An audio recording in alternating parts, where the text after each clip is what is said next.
এই কারণেই বুঝি তুই লন্ডনে যেতে চাস।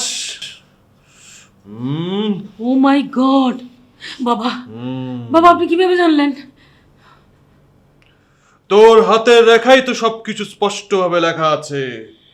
এই যে দেখ, আমি স্পষ্ট দেখতে পাচ্ছি একটা বিশেষ ভাড়ার কারণে এয়ারপোর্টের চারপাশে তোর ভিসাটা ঘুরপাক খাচ্ছে। বাবা, ও বাবা, এই ভাড়া কি কাটানো সম্ভব না? গুটগুটিয়া বাবা, চাইলে সব সম্ভব। এজন্য তোকে একটা কাজ করতে হবে। কি কাজ? তোকে 50,000 টাকা দিতে হবে। আরেকটা কথা মনে রাখতে হবে, জি বাবা। ঝড় বৃষ্টি তুফান যাই আসুক না কেন, এ কথা কাউকে বলতে পারবি না।